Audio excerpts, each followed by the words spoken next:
All right. How's everybody tonight? Let's see. All right, everybody. We're just kind of playing around with this one. We'll do the pick here in just a minute.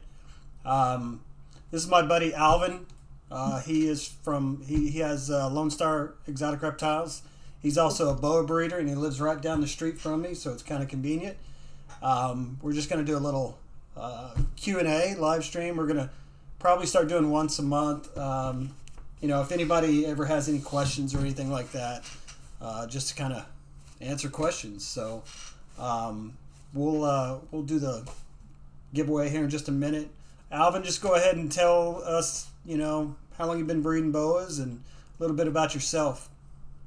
What's going on, everybody? I've been breeding boas since my first litter was 2016, so about 8 years. I've been breeding boas. I've been keeping since 2011.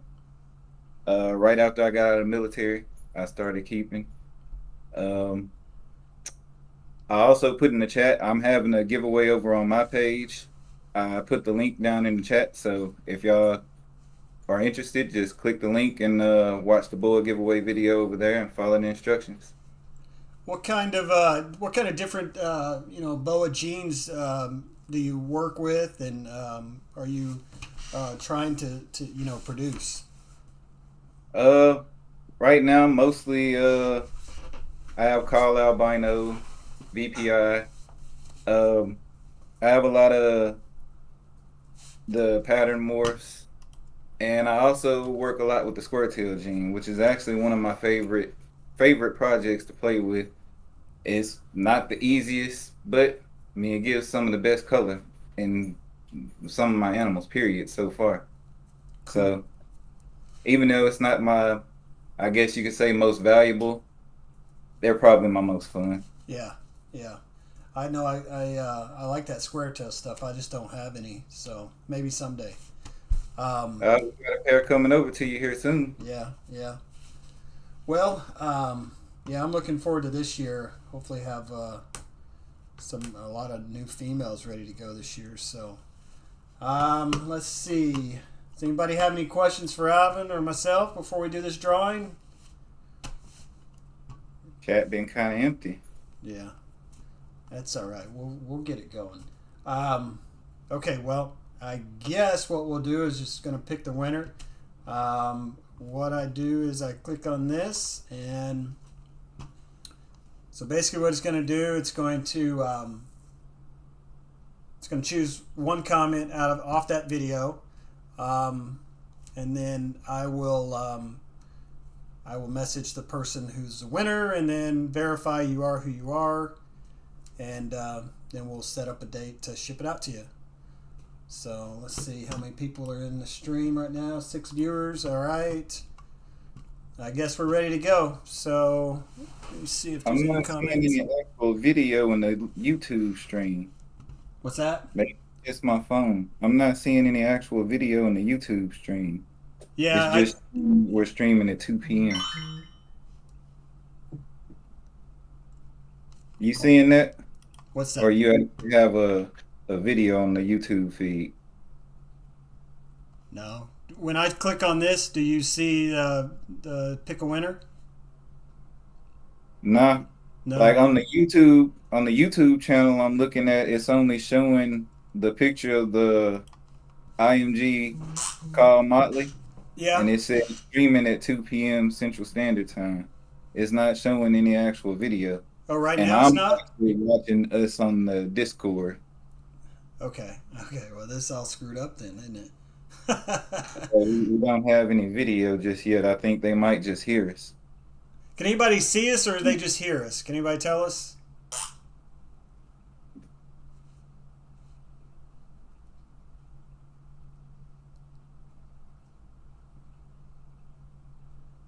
I don't know. Yeah, because I'm on the feed streaming on your page, and it's just showing the picture of the Carl IMG Motley. Let me go get technical real quick. Yeah. Sorry, everybody. We're just trying to work out all the kinks here. So I get one. Someone says they can hear and see us. So okay. All right. Cool. Okay, yeah, that was on my end, I guess. I Okay. got a feed now. All right. All right. Okay. So here we go. We're gonna give away a boa. We're either gonna give away a hypo or the motley. Um, like I said, that hypo, it's possible, slight chance it's IMG. I don't know, but I'm gonna go with my first gut and say it's not. And then the motley, they're both het albino. Here we go. On the count of three. 1, 2, 3. And 3. There we go. All right, Andrew, Rob. There you go. Motley is chosen. So congratulations. I'll get with you, and we'll get this animal out to you. I really appreciate everyone for commenting on the video and everything. I appreciate everybody watching my videos. I just do it because I love the animals and I love to share my passion with everybody. So if anybody has any questions, just let us know. We're going to be here for a couple more minutes and then we'll end this live stream if there's no questions. And so you have any special projects you working on this season? I really hope my Argentine pair goes this year. I saw copulation last year, but she did not ovulate. So hoping that I can get her to go. And then I've got about 5 virgin females coming up. Hoping I can get some sterlings this year, some snows. I've only produced a snow one time in my entire career. It's not something I really try for because I like the color, but I do have a ghost female het albino. I'm going to breed her to the one snow that I produced. It's a snow motley. So other than that, just some really cool. I'm going for really colorful sunglow stuff. Cool. The call snow's been pretty elusive for me too. That was actually supposed to be my very, very first breeding. I had a albino motley het anery that I was putting to a anery het call albino, and the female dropped 5 babies prematurely, and the rest of them ended up getting stuck behind a bad slug and lost my female and the rest of the litter. Yeah. It's boa breeding is kind of tough sometimes. And I guess I should do an update on that little sunglow that was out of that one litter that slugged out, but he did not make it. So unfortunately, I lost everything in that litter. Let's see, we got a question here. What would be the basic morphs for a new breeder? Something specific like dwarf boas or something? For me, I don't mess with any Central American boas. I only mess with Colombian for the simple fact that they're a little calmer snake. Colombians are. The Central American seems to be a little bit more nippy. They are a smaller snake, and that's probably why. So I had a blood one time, but I just got rid of it. I just choose to work with Colombians. As far as morphs, there's so many, but I just like colors. So I love the sunglows, sunglow motleys. I think motley is one of the more powerful genes. Hypo and albino. I mean, those are some really great genes. What do you think, Alvin? Yeah, I think pound for pound, when you're talking about call, sunglow motleys probably hold their color better than any other morph in that spectrum. The call sunglow motleys definitely hold color, and it's not something that's really, really hard to reproduce. Yeah. Yes, we did the drawing. I will show the winner again just to let everybody know. Andrew Robb is the winner of the motley. I'm kind of with you on I like to stick with the Colombian bloodlines more than the Central American too. For attitude reasons, as well as sometimes the Central Americans can be a little bit more picky when it comes to feeding.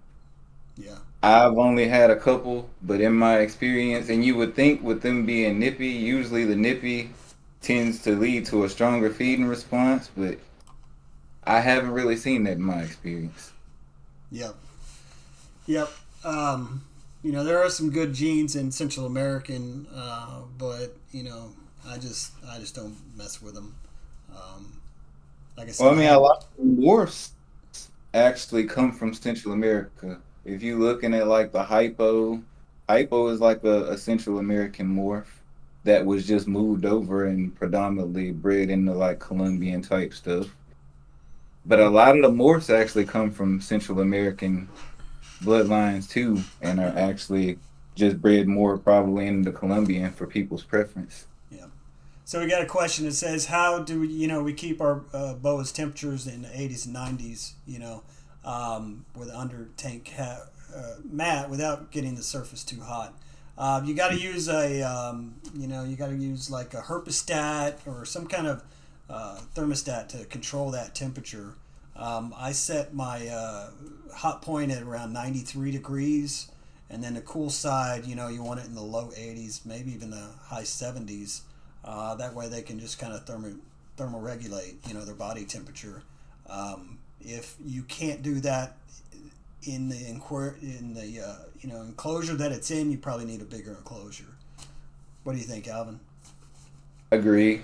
I usually keep my warm side usually about roughly about 92.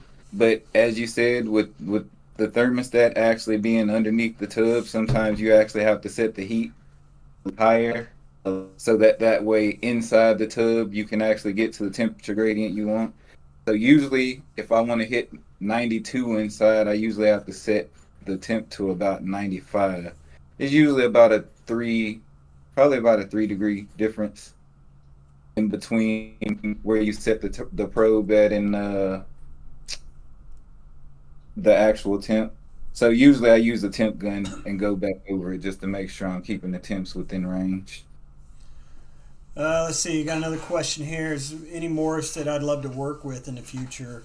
You know, really the Roswell ladder tail stuff, that and just pastel lines, different pastel lines. I really like to have a really clean animal with minimal like black specks on them, and that's kind of what the pastel does. For me, it's all about color and clean animal. What about you, Alvin?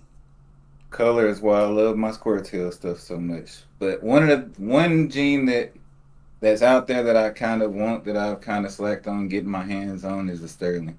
I really like the Sterling. There's a lot of people don't really care for them just because of the fact that it's a patternless morph, but I actually like the animal. I feel like a lot can be done with just different colors, even the different colors that come with different pattern morphs put into the Sterling.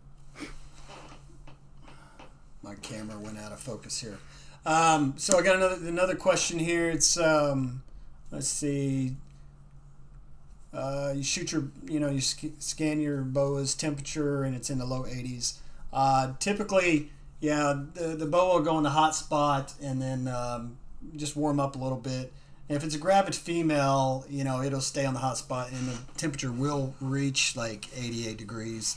But for the most part, they're going to be in the 80s. So I don't know why my camera went out of focus. Let's see if I can get it to refocus here. No? Okay. Well, I just need better equipment, huh? Okay. Well, is there any more questions for us? And we're going to sign off here if not. Thank you. I appreciate you guys watching. All right. And like I said, we're probably going to, once we figure this technical stuff out, we're going to probably do once a month a Q&A and then talk about just reptile industry in general, what's going on, and just kind of, have fun with it. So, anything else, Alvin? Again, everybody, remember I'm doing a giveaway also over on my channel, so the link should be down in the chat. If you're interested, go check out the video, follow the instructions, and we should be doing this again as soon as I hit 500 subscribers. All right, sounds Well, at good. least the giveaway part. Yep. All right, well, that's it for us. Thanks everybody for watching, and yep, just keep watching, and then I'll let you know when we're going to do another one. Thanks again. All right.